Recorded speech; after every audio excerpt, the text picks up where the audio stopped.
Welcome to the Firearms Insider Gun and Gear Review Podcast, episode 338. We showcase gun reviews, gear, and anything else you, as a gun enthusiast, may be looking for. We strive to evaluate products from an unbiased and honest perspective. I'm your host, Chad Wallace, and in this show, we will be discussing a sweet revolver, carbon rimfire barrel, ghost sights, and some Glocks, as everybody could probably guess. With me tonight are everybody. Tony, Rob, and Zane decided to show up. So I guess he didn't die from whatever hurricane or whatever's blowing through Florida. So what did you degenerates do in firearms this week? Well, I got to be a degenerate. Because you is. It covers me too. So I've been away last couple of weeks. Work's been pretty busy. So because of that, I haven't had much time to do much. But I did get a gun back from the sheriff's office evidence locker that was stolen about 8 years ago. They recovered it and they called me and come get it. So I got one of my old guns back. It is it's embarrassing. It's a gun I bought before I knew a lot. It's a 2 3/4 inch barreled 44 Magnum revolver. Hey, even though Tony's here, it's better than a high point. I was going to say, I thought it was a high point. That's what I thought he was going to say. No, this is like before high points because it was a revolver. It's basically a hand cannon that I'm pretty sure a 44 mag out of a 2 3/4 inch barrel ain't doing much better than 44 special. But whatever. It's cool. Makes a lot of noise. Easier to get than 44 special. And costs the same. It's actually not terrible to shoot to because it weighs 43 ounces unloaded. Almost 4 pounds. So 3 pounds. Wow, that's got to punish you when you shoot it. It's not terrible. The weight soaks up a lot of the recoil. I mean, it's not pleasant, but it's interesting. I haven't shot it since I got it back yet because ammo and whatnot. Yeah, exactly. You know how many people I run into? God, I wish I had more ammo. God, I wish I had more ammo. And I'm like, yeah, okay. Well, see, cool. I'm guessing, like in Zane's case, since he never had a 44 Magnum or special, that he got it back by out of evidence. Oh, come on! He used and he doesn't have any 44 Magnum loads. It's barely. He doesn't have any stored up, so he would have to go buy it. I found 8 rounds of 44 Magnum in this box I have of just random bullets that I've collected over the years. So I have enough to charge all 6 chambers. That's about it, though. That is the nice thing about having some of those oddball Wildcat calibers, because they are available in the gun stores. Yeah, and actually, surprisingly, the gun was in really nice condition considering it sat in the sheriff's department. Apparently, they recovered the gun like 7 years ago. They just are a little slow with contacting people. Yeah, so I just assumed it was going to be all rusted to pieces. I mean, it's South Florida. We have at least 180% humidity every day. But it was in fine condition, no rust at all. It was in just as good a condition as when it was stolen from me. So, what was it? Smith & Wesson? No, it's an Astra Arms. So they imported. They were imported through Intra Arms back in the late 90s to a guy named John Jovino with 8-inch barrels, and then he cut them down to 2 3/4 inch barrels and put better sights on them and pinned the cylinder and John Jovino? John Jovino. Now is the first time I ever heard of the Bad Idea Fairy actually having a name. Yeah. Well, so back in the early 90s, he was making big bore snubbies for cops up in New York. And apparently this might be one of his custom pieces. Later on, Astra started building them to his specs for him. So it's got recessed cylinders. It's got a pinned barrel. It's actually a fairly nice. The trigger's adjustable from the factory. It's not. It's just, they're just. You can't find much information about them. It's a neat conversation piece, and it looks just like a model 629 Smith. But the internals are way different. So. Well, you know what else it is? it's a buyer's market for firearms, dude. Talking about getting your gun back at the right time. Yeah, right. I paid like $375 for it like 8 years ago. Mm. 10 You can years get ago, seller's something Sell like it for market. $775 now. that. I'm sorry, seller's market. Probably could. So, but yeah, Yeah, seller's market. I'm sorry. It's stainless. I don't know. I don't know why I bought it. It seemed like a good idea at the time. Who doesn't need a snub nose 44 mag? That weighs Well, almost as much as you do? Yeah, if okay. you're going Yeah. hunting in Alaska, maybe. Yeah, exactly. Yeah, Yeah. it's like 9 ounces heavier than the 629s with the 3-inch barrels. It's ridiculous. It's literally ridiculous. I gotcha. Tony, Rob, Did I you have guys this do last anything? week? Did I have this last No. week? I don't know. You may have. And not So when I said posted the anything. picture up of the knife show that we did, everybody pulling out their knife at the diversity shoot, people were telling us what they carried as EDC, and one guy said he has a honey badger. I'm like, what the heck is a honey badger? It's out of South Africa, and it's like $35, but it has what is it, 8CR 13 MOV steel, and pretty much is the size of a Spyderco Delica and the weight of a Spyderco Delica, but significantly less money than the Spyderco Delica with a deeper pocket clip and much easier to hold. And this thing is smooth. So I picked one of these up, took some pictures comparing the two knives because I'm going to be giving the Delica away. And I just wanted to check this out just to see. And actually ended up buying one and sending it to my mom because she wanted one. She wanted a decent pocket knife, but she doesn't know what to get. And I picked this thing up, man. It is really nice, really deep pocket clip. I mean, look. It goes all the way to the end. It's reversible. So this is what I've been doing, flipping this thing open and close all the time. Other than that, I picked up some parts to be part of a Never Enough Ammo's $300 zombie gun thing. It looks like a lot of fun. I've been following it on Discord, and people have been posting their videos about it. That's what I've been doing. Woohoo, Rob. What did I do over the weekend? That's exactly what I did this weekend. Was Trying to remember. absolutely nothing, at least firearms related. I think I did start working on a review. That's probably about the extent of what I did firearms related. Let's see. Yeah, that's pretty much what I did. Oh, I did that too. I started working on a review.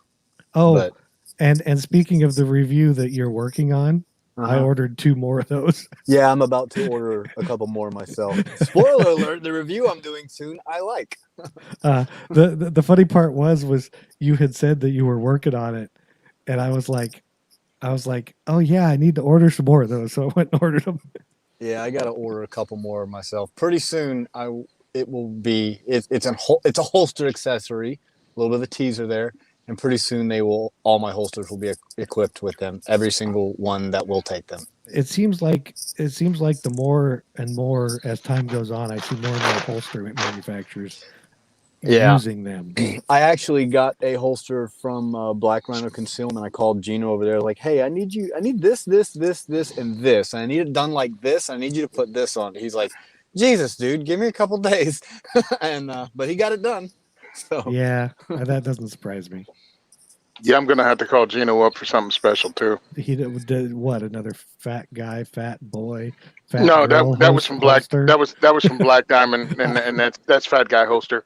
Yeah, it works great. But no, I'm talking about getting a inside the waistband appendix carry for 34 Glock 34. Yes. Make sure and get one of those. very nice. You know you're not gonna find that. Talking about One of those thingies. Yeah, I'm getting one of those thingies too. But yeah, I figured I'm not gonna find what I was looking for with anybody because most people won't carry a inside the waistband appendix carry 34. True. Yeah, you're doing light or no light? No light.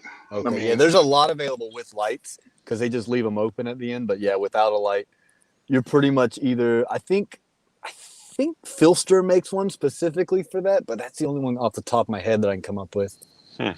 Well, everybody acts as if the thing is a bunt line special from Colt. I'm like, it's like a quarter of an inch longer than a 5-inch 1911, right? Yeah, I mean, that's it. It's I not think like the they're super Filster long. Pro Series, they have one for that, but it's a relatively new holster. But that's the only one I'm coming up with. Probably Dark Star Gear makes one too. But yeah, you call Gino; he'll make you whatever you want. Well, they've helped me before, so I mean, Yeah, whatever. Yeah, But good I just find it crazy. The people go, "Oh my God, that thing is huge." I'm like, I carried a 1911 for 2 years in the Uncle Mike's one bad idea fairy. Well, there you go. hey, So I guess we'll get into our announcements. Of course, our bandwidth sponsor is our buddies over at Patriot Patch Co. They have awesome new patch of the month. Of course, because I didn't think about it, I didn't go over there, but it's Lady Liberty with glow in the dark, and one of these guys should look it up for me, but they're useless. So, also, if you want to pledge your support for us, you can go to gunandgearcult.com. We have a bunch of different levels over there. We would really appreciate it if you like our show for you to support us. If you're shopping Amazon, of course, there's the firearmsradio.tv/Amazon link. There is also on our website, the show notes, all kinds of stuff, Matador Arms and Amend 2 affiliate links. So if you're shopping there, that would be great too. Now, I'm showing nothing under new pre-orders on the website. oh, did you go to the patch of the month though? Oh, I didn't go to patch. Yes, of the Lady month. Liberty doing I went something. to new pre-orders. No, it's like glow in the dark, and it's glow in the looks dark. awesome. Yeah, so that's okay. Oh yeah, Rob? Lady Liberty. She's got looks like dual tube nods on or quad tube nods on. Right there, you go. Interesting. Looks pretty awesome. Rob, do you know what time The it is? views and opinions expressed in this podcast are those of the individual co-hosts and do not reflect the official policy or position of the Firearms Radio Network and or their employers. This is not legal advice, nor should it be considered as such. Viewer discretion is advised. This is especially true on live shows. And now, since we don't have a review this week, sorry guys, let's talk about a Nighthawk 357. Yay! Yes, Nighthawk has I guess they're importing the Korth revolvers or some of them, and so this is their Ranger 357. Now, here's the kicker: MSRP is $44,799. So the only person that can Woohoo! afford it here is Tony. He can use that diversity shoot money. Yeah. Oh, yeah. He can buy one revolver with all the money for the whole year. But if you understand, Korth, they make their overseas revolvers, but they do fine work for revolvers. But this is it looks pretty sweet. I will say it looks pretty sweet, and this is like one of their less expensive ones that Nighthawk Custom is doing. So it's a 4-inch barrel 357 revolver. It's got optics for mounting and a mount below the barrel for like pick rail for light, laser, whatever you want to do with it. It's got Turkish walnut grips on it, diamond like carbide finish. You can get an optional compensator for it. It is a 6-shot revolver, if that matters to you. It weighs 2.42 pounds, so a little lighter than Zane's 44 Magnum. Like we said, it is a 4-inch barrel. Overall length is 8.86 inches. The width is 1.54, which isn't terrible for revolver. 6.1 inches tall. It does have 416R stainless as the barrel. The barrel's cold forged precision. It is a double action, single action, of course. Adjustable rear sight, left, right, up, down. Fast changeable front sight. The front sight goes on that rail and looks like it has a couple screws, so you can change it. And it is protected by wings on the side of the front sight, so you could bash it around, but I don't know why you would. Of course, the side panels on the front sight are removable, so if you don't want them, it does have a high-speed hammer. It's a weird looking revolver hammer, but it looks kind of good on this. I really like the look of that hammer. I mean, I like the look of the whole gun, but the hammer, it does something for it. And you can get a 9mm cylinder. It doesn't, if you would like to change it out to shoot less expensive 9mm. And for use without moon clips, it says. Yes, which if I remember a few years ago, Korth brought in like a little snub nose revolver 9mm, and it had some sort of non-moon clip extractor. It's called the Air Marshal. Yeah, but it had some sort of system that held them in the 9mm in place or something. So I'm assuming this would be similar to that. But like Zane said, it's the hammer's definitely different. The barrel, the outer shell also has like lightning cuts. Basically, this is a good looking revolver. Yeah, I mean, you're paying for it, but if you're in the market for something like this, it's probably worth it. When you look at some of the other Korth revolvers they're doing, this is the less expensive one. So the question is, do you want to spend $5,000 on a revolver? Some people will. I mean, people spend $500,000 on what those 1911s, the meteorite ones. Cabot. That was Cabot. Yeah. So, there's people out there, and hey, it's a nice looking revolver. I bet it shoots nice. Trigger pull's probably pretty nice. It doesn't say what it is pound wise, but I would expect it to be pretty smooth. So is this aimed at the competition Have you drop market or just the higher end guys who like revolver market? Or? I would say the higher end revolver market, I think, because if you go to the Nighthawk other Korth revolvers, they make like a super sport, which is more for the, I mean, they start at like $5,200. Right. So I've dry fired these. You dry fired them too, right, Chad? At the shows? Not this particular one, or the Super Sport, but one or two of them. Yeah, I've tried to tactically fondle them at every show I go to that I see. Mainly because I'm trying to convince them to send me something for free. But I'm there anyway, so I check out, and I'm like, they're great. They're smooth. And if you want one, I mean, you're talking about an heirloom piece. I mean, that's really what the darn things are. This on the cheaper end is like more of a functional revolver, I guess. Like, I mean, all of them are functional, but you know what I'm saying? Like they came down on their price. Right, and they're hand fitted parts. It does say in Germany by Korth, so it's not like you're getting a piece together just CNC'd gun. They are hand fit parts, which probably also adds to the price.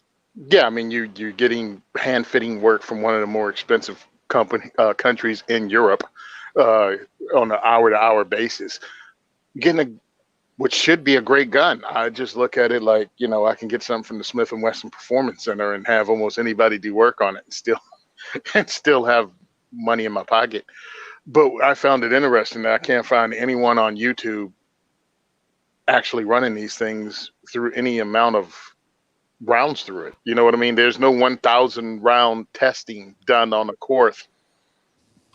Right. Well, they're obviously not sending them out to every YouTuber for free. Yeah, exactly. Yeah, well, that's the funny part, because when I'm talking to them, they're looking at me like, "You want us to do what?" I'm sorry. In Tony's case, he could say, "Hey, send me one. I'll send it back in a year." Yeah, I don't care. Yeah, exactly. Shoot, at this point, no. I mean, yeah, send me your gun. I'll send it back in a year. We'll do a lot of talking about it. We'll shoot the snot out of it, and you can have your gun back. I mean, maybe Rob will buy some ammo for it.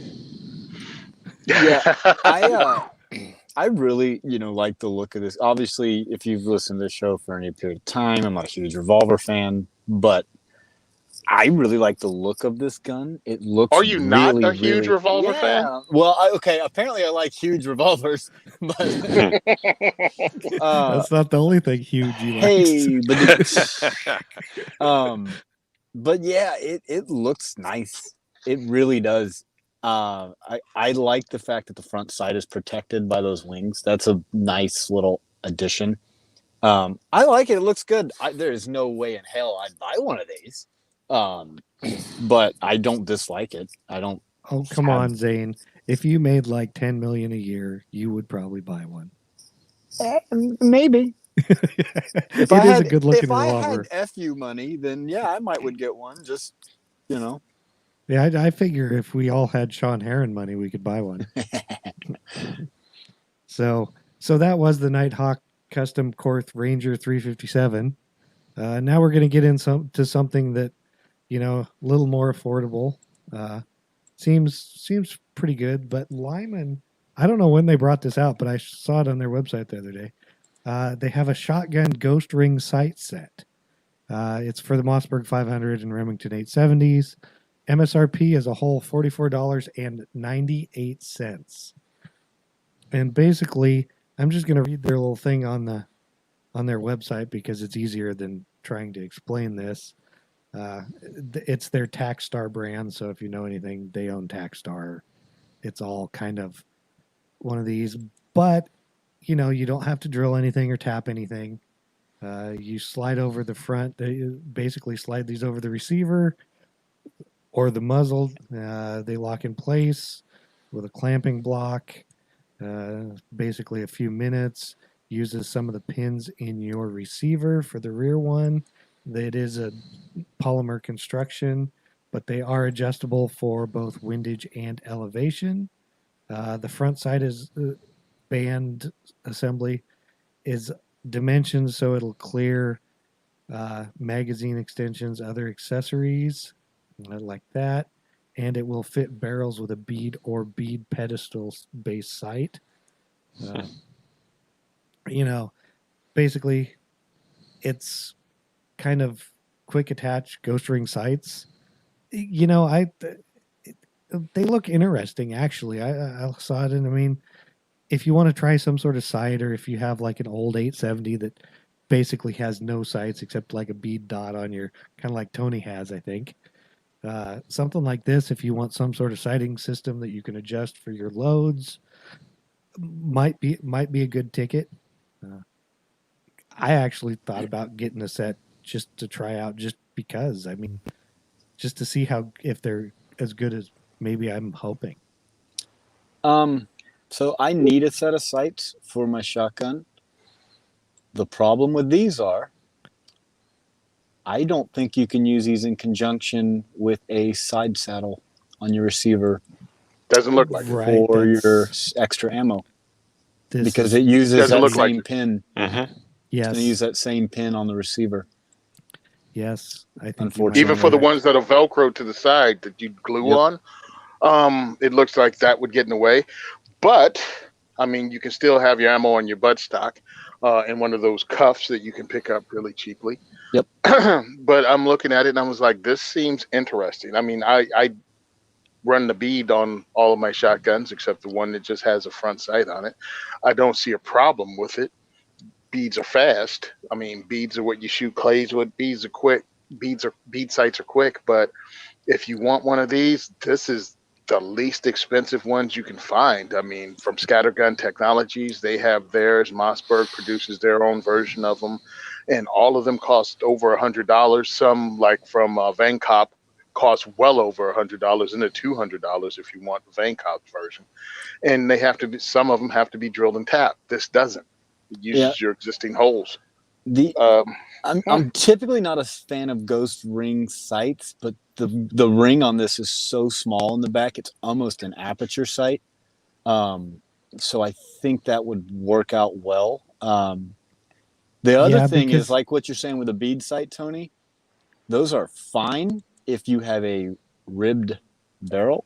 If you have an 18-inch barrel Mossberg 500, your bead sight, at least on my gun, you have to aim belt buckle to get a face shot at 15 yards. Really? Because of, on the older 500s, that they use the same bead as they used on the rib barrels and the non-rib barrels. So it sits at the wrong height, basically. And there is a major hold under for shooting at distance with the bead sight. So even just a front sight alone would be just to raise it up high enough would be something to look at if you have one of those old school 500s like that. That's interesting. Yeah, Yes. I'd never even heard of it because I have the Winchesters, Winchester 1300 or 1300. I have those. I have two of those. I have Stevens 320s, both in 20 and 12 gauge, and I don't have to deal with that in any of it. And the last shotgun class I was in, there were two of those old school 500s on the line, and both of them hit it exceptionally high point of aim once you got back to 10, 15, 25 yards. All the 870s, they all did fine. And the ribbed barrel, 500s did fine. But the ones with the bead sight on the actual barrel, they did terrible. And I talked to the Obscene Sailor on Instagram about it. And he actually uses on one he puts just a taller front sight on it, or a taller bead to account for that. So this would be something that would fix that at a very reasonable price. Yes, and like you said, I'm not keen on the large ghost ring sights like a lot of shotguns have. That's like the size of a penny or something you're looking through. But these are not that. They're like you said. They remind me about the size of like an AR A2 sight. O2 sight, yeah. Yep. Right. So that was the shotgun ghost rings from Lyman. So somebody go pick up a pair. Tell us what you think. I might even grab a set of those and just forego the shell caddy for a minute because I don't know how much I like the shell caddy I have on my gun. It's not terrible, but I probably should have gone with something different. So I might try these out, see how they work. Well, look, if their site, the page we have in the show notes, Andy, is any indication, they might be the only people with sites for shotguns like that. Because when I did my research on the pricing, pretty much no one had them. Everyone was out of stock. Yeah. The system I was going to go with, because my receiver is already drilled and tapped, I was going to go with the XS rail that goes into the drill and tap, and then you just put a red dot on it and be done with it. But I might try this first to be a far more inexpensive option than doing that. And my 870s from the 70s. So that thing ain't drilled and tapped. And believe me, I'm not drilling and tapping the Ohio National Guard freaking 870. I'm leaving that in. No. I think the 870 I have is from the 60s, so it's my 500's from the I think early 2000s. I think 2001, 2002, something like that. Really? And it has one of those bead sight short barrels? Yeah, it's got an 18-inch barrel with a bead sight. It came with a pistol grip on it back in the day because that explains it. Yes. Because the bad idea fairy was deeping you. What was his name? It now has a full stock on it because, reasons. Yeah, exactly. Reasons. Listen, I made bad decisions. I don't get on the internet and say all this stuff just because I'm a douchebag. I've made all the mistakes. Well, me being a douchebag is just that's just a side effect. The thing is I think most of us made those bad decisions. It's just Tony and I are so old that they didn't even have cameras when we made ours. Right. Exactly. So up next, this is a Canadian company. It's Grey Birch Solutions, and they're making a carbon fiber rimfire barrels. They call them the Shrike. MSRP on these, it's $349 or $399.99, and the difference is barrel length, basically. But as you know, they're carbon fiber wrapped barrels. They're 22 long rifle barrels. They use a 5-axis filament placement system. They use pre-preg carbon fiber, which I had to look that up to figure out what it was. But basically, it has the resin and the carbon fiber all together, which gives you some sort of consistency, which they use it so they can keep, repeatable quality products. I get it. But it makes a lightweight barrel. It also is, the cool kind of looking carbon fiber, not just your generic carbon fiber look to it. This is the 16.1 inch barrel, basically because That's the other length they make is like a 12.5. Being in Canada, I don't think the barrel length matters as much. Well, here, to stay legal, unless you have a pistol or building a pistol, you get the 16-inch barrel version. It weighs 621 grams, which is 22 ounces when I calculated it out. It is 416 stainless for all the metal parts. And then, of course, carbon fiber wrapped. It is bull barrel profile, so it's 0.92 or whatever it is. It is button cut rifling, 1 in 16 twist. It is threaded on the end, half 28, and it does come with a thread protector. It says basically they're available for Ruger 1022s and the likes, but they also say they have them available for CZ 455 457s, the Tika T1X, and the Savage B22 A22s, which I think are a different style of how you put the barrel in, but don't quote me on that. But you can get them for different firearms. I did, I looked at into the price, $399.99. I was like, but then I looked at other carbon fiber wrap 1022 barrels, and basically they range from $300 to like $650. So they're right in where they probably should be for this. They are not running a match chamber in these. They had contacted me after we posted this on Instagram on the show, and so I asked them what kind of, what they were using, and they said it's just basically a standard chamber, not a match chamber, so you can use any kind of ammo you would like in it, so you don't have to worry about that part. Basically, it is another option if you want something cool.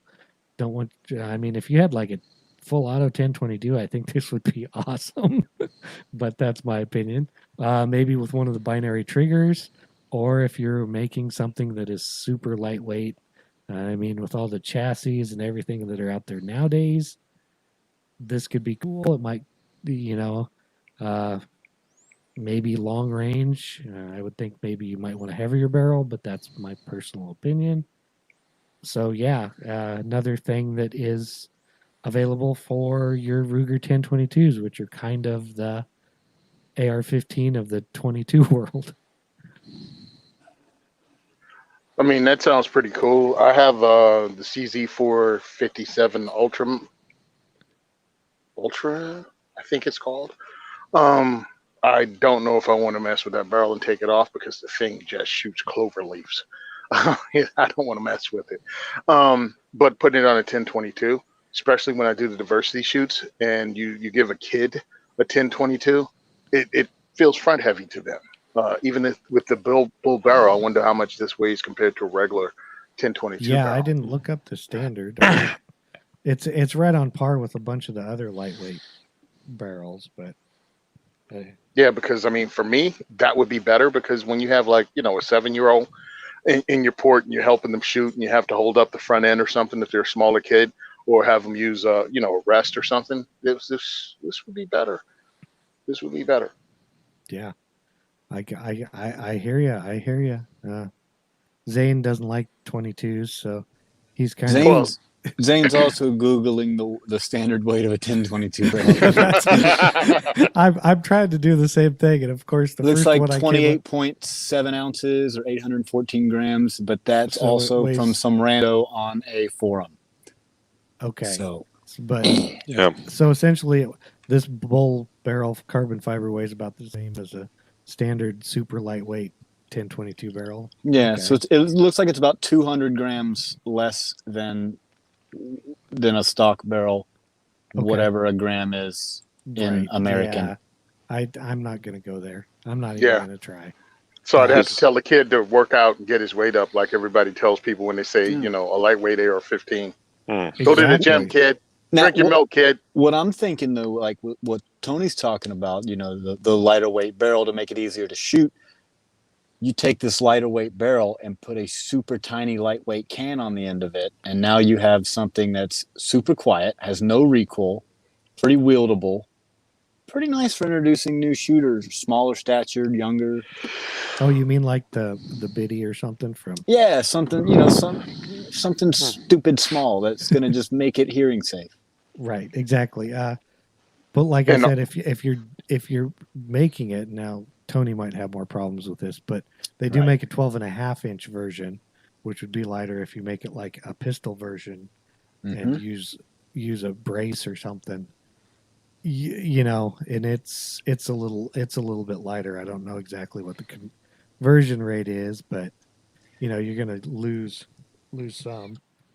I mean, like I said, I can see a use case for it. Again, me and 22s, meh, whatever. But I don't don't. know. I see a use case for it. It does. I was with you. It seems expensive at first glance. You kind of get that shock factor because, like, that costs more than the gun. Right. But it is in the range of where all the other manufacturers are for something like this. So. Right, and that's what I was kind of like. That's kind of what when I first saw it, I was like, okay, is this a good price? Is this fair? Because I didn't really know because I hadn't really ever looked up these type of barrels for a 1022. And I'm assuming it's accurate, considering it's got button cut rifling. I mean, they You went see- through you see the groups of those? Yeah, you see the groupings they shoot? No, what is that? Very, very small. Okay. And for it not to have that match chambering, which is a problem. I mean, if you don't shoot, if you have something that's match chambered, you have to find what fits in it, and you can't use like your regular CCI standard or your bulk pack from Federal. So I think it's a pretty good thing. Again, going by what's on their own website with their accuracy, man, jump on it. I mean, for the price. Yeah. Okay. Rob, you got anything? I've got a 1022 with a carbon fiber barrel, and I love it. It's a great rifle, fun to shoot. And Zane's just wrong. Okay. Well, what's new? Exactly. So that was the Gray Birch Solutions Shrike carbon fiber. Oh, Zane's going to love the next one. Yeah, that's probably why it's actually here tonight. Okay, so of course, as you've probably heard, but if you didn't, Glock came out with the 43X and 48 in their MOS version. MSRPs are still not listed, but I don't expect them to be anywhere. It'll be $2,000 just to get the new Glock at early adopters. It'll probably be $30 to $50 more than the standard 43X and 48 would be my guess. But either way, they are here. They call it an MOS, but it is not a plate system, which I am glad about. They don't tell you what kind of sights actually fit it, but rumor is, from what I've heard, that it is the Shield RMS-C. Is that that's what looks like is on it in one of their promo pictures. Right. Which is kind of the standard for the really small. Yeah, that's the same. That's the same footprint as the 507K, I believe, from Holosun, and I think there's a SIG that has the same. And you know what? There might be a Vortex that has that same footprint also. Right, but either way, it's that small Shield footprint. Right. And basically, the plate is you just take the plate off and mount the sight. You know what sight won't fit on it? The new RMR sight. Oh, never mind. We'll save that for next week. Okay, all right. A sight that doesn't fit anything is next week's. But basically, they also, as opposed to just having pre-mounted sight, red dot option, they do have a rail now on the front. So you get the rail on the front, which is still the Glock rail, not a pick rail or whatever. But either way, you get it. They also say that when you mount the red dot sight, the stock sights that are on it will clear so you can see over the red dot through the sight. So, you know, there's already backup sights on it, which is nice. Of course, all the other stuff is pretty much the same spec wise. You know, barrel length still hold 10 rounds. I don't even know what else. Yeah, I could go over the dimensions, but they're essentially the same. It's a Glock. They do have front cocking serrations. I think the standard 43X and 48 did also. So this is the 43X and the 48 they should have released from the beginning. And Glock's Well, good I at know releasing that. almost what people want, and then waiting a year and then releasing what people want. Then listen, I'm a Glock fanboy, but I'll admit they're really good at doing that. Why? Well, Zane, that's the thing. Get you fanboys to buy the gun twice instead of just buying it once. Well, that's why I never bought a 48, because I wanted one with a rail, and I'm like, yeah, they'll come out with one eventually. I like the fact that it doesn't use their terrible plate system. It's just cut for the standard. Might be what pushes me. This and the Shield 15 round mags might be what pushed me over the edge to get a Glock 48. Now I will mention, I have a friend that has a 43X, right? And the 15 round Shield magazines do not drop free for him. Does he have the Shield Arms magazine release in there? I think he said he changed it to theirs and it still did it. Interesting. I could be wrong on that. I could ask him just for I know some people are having issues with those mags that they don't replace their slide stop. Okay. Don't know. Again, I'm gonna not ask really him played now. with. I haven't really played with one, but this, I might pick one of these up. Now that there's optics offerings for single stack guns, and there's an aftermarket for mags, and they finally put a rail on. Although honestly, I probably wouldn't put a light on this, to be honest. So, I can take it or leave it. I hear you. You know, I don't hate it. Probably will get one. I actually like it way better than, I don't know if I'd buy a 48 personally. I find the longer barrels a little bit easier to conceal than the shorter barrels. The thing is if I'm going to buy one of these pistols, it's because I want it small, and then I'll go to like a P365 that I can get 10 rounds in something the same size as a standard G43. So the problem I have with the 43 size guns and the 43X is that with my body type, I know everyone's a little different, having a little more weight and a little more length below the belt line helps cant the gun inward instead of wanting to cant forward, and it actually prints. And I'm a little guy, I can understand that, though. I mean, not that I'm a little guy, but longer barrels sometimes. So, like, even when I carry a Glock 7 or 19, I carry it in a Glock 17 holster, just so I can get my wedge down a little further. So. Oh, I was laughing that you needed a little more length below your belt line. Hey, but don't we all though? Don't we all? No, not really. I think not at all. So what I was looking at, I think it's cool and everything, but I just find it funny that everybody has been asking for a way to add more length and girth and weight to the gun that's supposed to be concealable. It's like, I need buy a G19. Well, yeah, it just kills me. I need a rail. I need an optic. I mean, I'm like, isn't this supposed to be a small concealed carry gun? I mean, now when you just did all this, the only thing you changed, in my opinion, is the width slightly of a 19. Yeah, and when you put at least a good light on it, you're going to get that width back at the bottom. But that width is also going to be below the belt line if you carry inside the waistband. If you carry outside the waistband, there would really be no reason to, because you'd either be having to put a subpar light on it, or I just rather use a handheld, or you're going to put a light that uses side-by-side 123 batteries, which now you defeat the purpose of an extra slimline gun. So, that's what gets me. Yeah, I mean, you just bulk this thing right back up. Yeah. It's like, with the ARs back in the early 2000s. Yeah, congratulations. You just took something that was a lightweight rifle and made it heavy with your quad rail and everything else. Listen, when you wear a size 30 waist on your pants, you need the slimmest gun you can get, so. I don't know if you're bragging or what, but I'm just saying. Yeah, I hear you. So those were the new Glock 43X and 48 MOSs. We do have some listener feedback. It's an iTunes review. He gave us 5 stars. And I purposely put this in here because of Tony and Rob last week. It says real reviews. It says great podcast. I always enjoy listening. After listening to this latest episode, I wanted to send a shout out to the guy who asked about favorite candy musical and got some good-natured ribbing.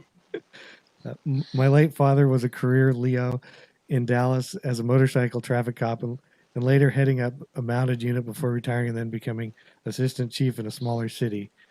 He raised Beefmaster cattle. Hey, I love cattle. Hamburger steak, hey, and quarter horses. I've never been to France, so I haven't eaten horses yet. And loved John Wayne movies. He also had a fine voice and sang along to all the old musicals that we watched together, which I thought was kind of cool. That's a lot to be said for a true Renaissance man. So that was from Shepherd's Ridge. We thank you very much for leaving us feedback. We appreciate it, and I can't help it if these other guys don't know any musicals that there's favorite and don't like Charleston Chew candy bars, but hey, what can we say? Yeah, neither did his granddad. Yeah, I'm kind of glad I wasn't here last week because I'm like, what's a musical and what's a Charleston Chew? Exactly.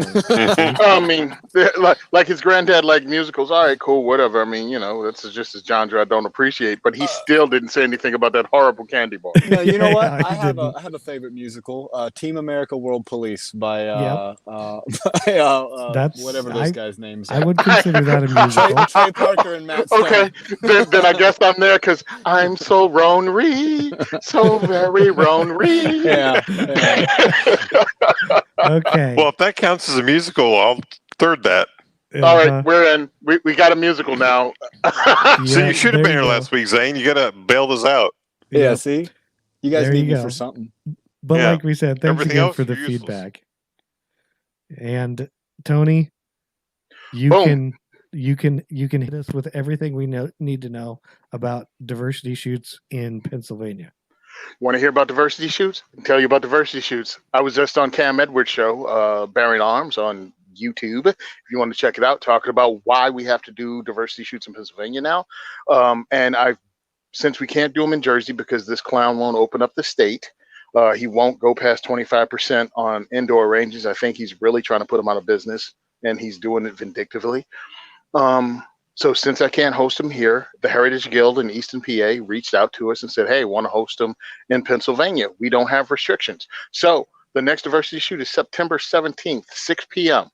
I've decided to make up for lost time and do a diversity shoot every month this year. It's on the diversityshoot.com website. So that's what's happening in PA.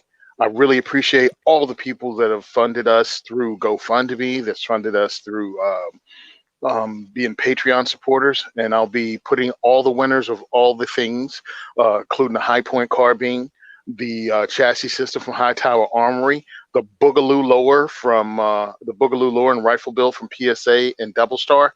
So bunch of winning stuff, plus the knives that you guys won. All of that's going to come out on the next Diversity Shoot 2A4E podcast. So thanks a lot, guys. I really appreciate it. If you want to help us out, again, go to diversityshoot.com and you can figure out ways to donate, because that really does take the stress off of what's going to be happening with us. I have no idea when ammo prices are going to go back down. We're set for a little bit, but I have to resupply. And since we've decided to boot up or have more diversity shoots, I'm going to be going through more ammo. If you have a Second Amendment group in Pennsylvania, reach out to me. Even just shoot me an email if you know of one.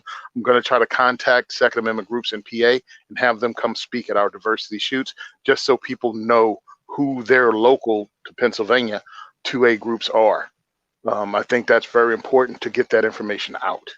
So let me see. Boom. Oh, shirts are still available on 1022clothing.us if you want to pick up a shirt.